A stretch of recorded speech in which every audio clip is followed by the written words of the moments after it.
Couple of days back, an employer reached out to me asking, can I change my profile? And I was looking at him in a blank state, that what really happened? Why? In such a short duration, I think it's just hardly 4 months this person came on board, and this person is asking for a job change. Is that something wrong with the hiring manager? Something wrong with the job profile? Or something really went wrong with an overall organization? So ladies and gentlemen, let me just bring your notice towards this particular problem statement which most of the organizations are facing at this point of time, which is employee engagement. I know this is a kind of a common topic which each one of you really go through in a regular manner, but what is an impact? Understand the time and the cost spent over an employee during hiring, onboarding, and training that individual is going into a way. Imagine if that person leaves your organization within 4 months of the duration.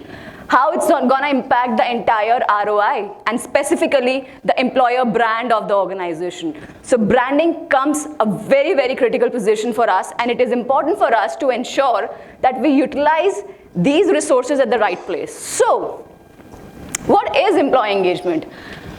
It is a relationship between the hiring manager? No. It is a relationship between an organization and the people. And that's it. That is the most important pillar which we need to ensure and keep it in mind that employer relationship is being taken care in that particular segment. So before we proceed further, I need to really ask, are you really happy with what you're doing? All of you, at this point of time? You are hearing to the TEDx speakers since morning altogether, and you're ensuring that yes, you have to keep smiling, hearing it to these people with the intention to learn something from them. Am I right? Or it is something you need to keep your university brand intact. That is the important thing, because you realize that this platform is giving an opportunity and to your campus in terms of getting the right branding. And that's the reason which is engaging you to be here. And I think it is very important for us to now understand the depth and the types of employee engagement. So let's understand what are the types of employee engagement. There are 3 types.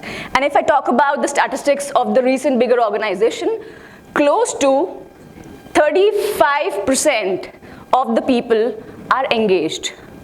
And understand, more than 50% of the people are not engaged in the organization. And that is the reason we have to also look at people who are actively disengaged, which is close to 15%.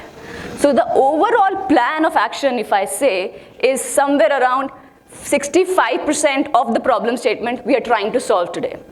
So if I just try and give you a glimpse about it, that what are the ways and the initiatives we are able to gauge out these employer statistics. So for an employer, it is easy. We have these avenues. 1, we work out with an employee satisfaction survey, which is ENPS, talking about our employee engagement campaigns, because we do an FGDs, we try to connect with the groups to understand, are they really happy with the job profile they're managing, or they're happy with an organization they are sitting and working at this point of time. We also have an evaluation to identify the attrition as well as retention numbers. The moment they go up and down, that makes all the difference for us to identify what are the milestones and the challenges we have to mitigate at this point of time. From a next step, I think I do not want to only talk about engagement from an employer perspective. It is not the responsibility of HR or a CEO or a founder of an organization to put an extra effort to engage the employees. It is all the more important to understand from an employee's perspective as well. They should be able to make sure that they are engaged with an organization or the role which they are going ahead with. It's their decision making to join this organization, not the organization decision making one-sided only, right? So it is very, very important for you to identify and ask these questions on a regular basis. Are you happy with the work? Are you really happy with your manager? It is very, very important for you to identify what kind of a role you're doing, and are you really going to grow in that particular level? Do you have friends at work? Because specifically if you need to identify that you're engaged or you're happy to come every Monday to an organization, it is important to have those friends in the organization. Otherwise it becomes very mundane and monotonous. Talking about the opportunities, is your organization thinking about your growth? your learnability? Are they focused about your growth itself? If yes, then it is an organization to stay and stay for long. Do you provide a work-life balance? So it is important at this point of time because we're talking about gig workers, hybrid workers, and they are all looking forward to have a nice blend of a work-life balance where they are trying to articulate and give you information that yes, this is my way of working, but I'll get the work done. And that is the phenomena organizations have to think about it as well. Last but not the least, are you really getting recognized on the efforts which you're putting it across?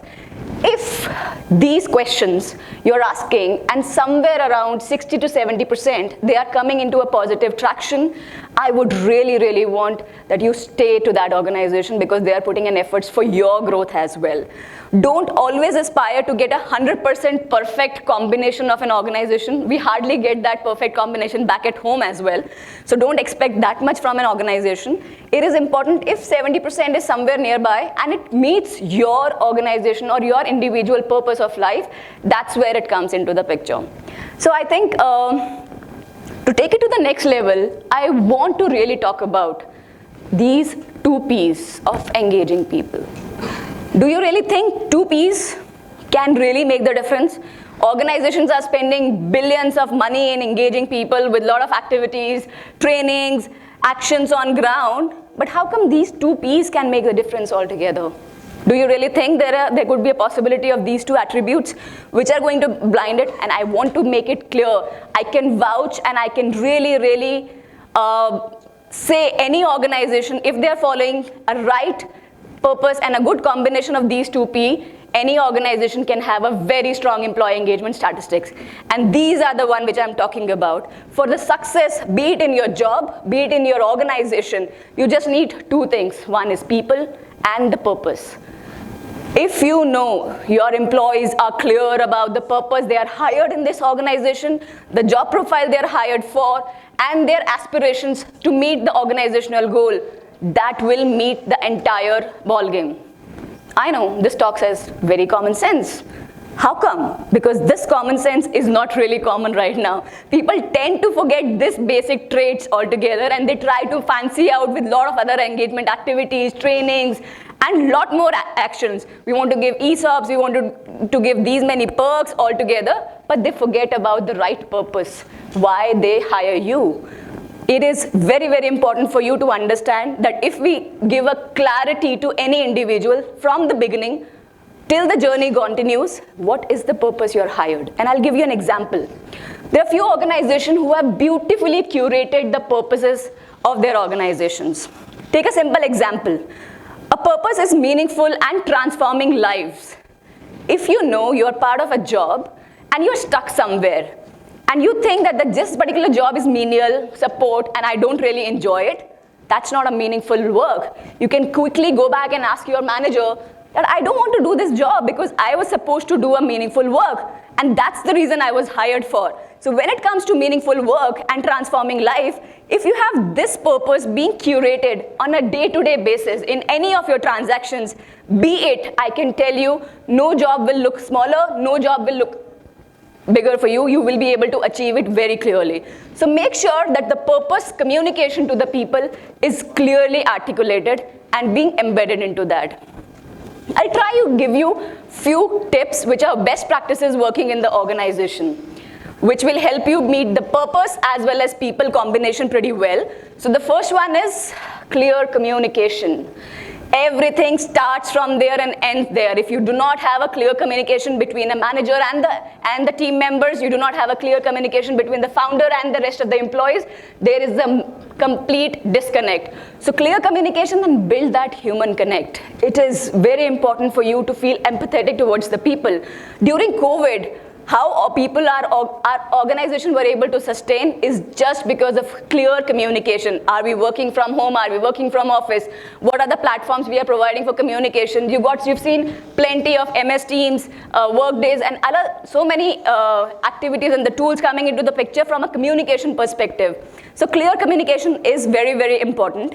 Moving ahead with another opportunity is getting the right goals communicated for the organizational goal.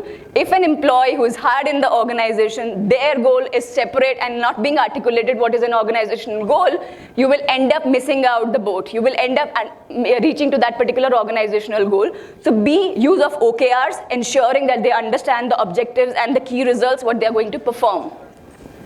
Another major important thing is definitely from a radical candor. How many of you are using a radical candor? The moment you kind of polish your feedback with a nice, beautiful thing, it does not meet the expectation.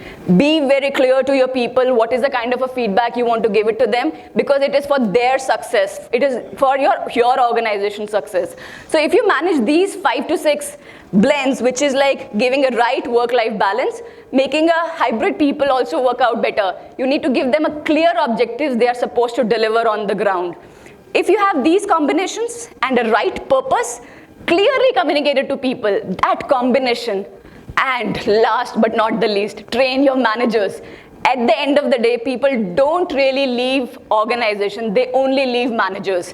So if your managers are trained properly, if they are able to articulate the purpose of the organization to the people, nobody will leave the organization. And I can really tell you in this particular phase, do what you love. You are making your journey. It is very, very important for you to focus on what you love, do that, or you start loving what you're doing. There is no third option available in the life. Do any one of it and rest will be followed. So thank you so much.